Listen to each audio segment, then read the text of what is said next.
Na komm, Emma, es ist Badezeit. Emma, was soll denn das? Was ist denn los? Du badest doch gerne. Quack, quack. Quack, quack? Jetzt verstehe ich. Du möchtest deine Quietscheente.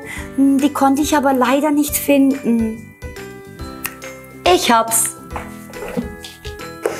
Emma, ich mach dir aus Knete eine Quietscheente. Ach Schatz, warte. Wir ziehen dir deinen Bademantel an.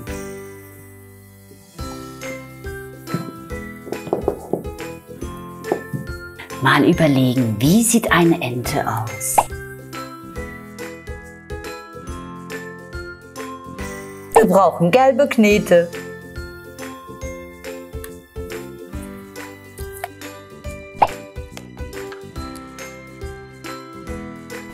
Fertig. Hier, Emma.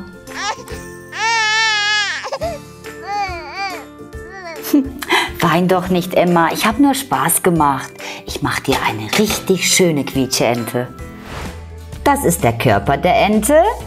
Das sind die Flügel. Und das ist der Kopf.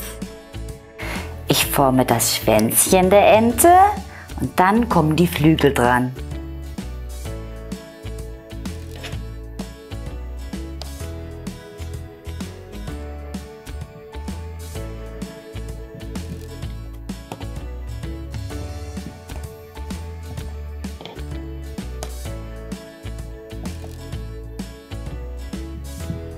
Und jetzt bekommt der Kopf Augen und einen Schnabel. Den Schnabel habe ich aus orangefarbener Knete gemacht. Die Augen mache ich dunkelblau. 1, 2.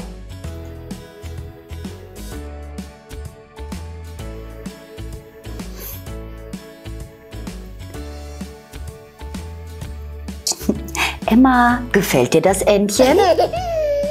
Na dann ab in die Badewanne. Prima, sie macht sich nicht mehr aus dem Staub. Nimmst du auch so gerne Spielzeug mit in die Badewanne? Tschüss.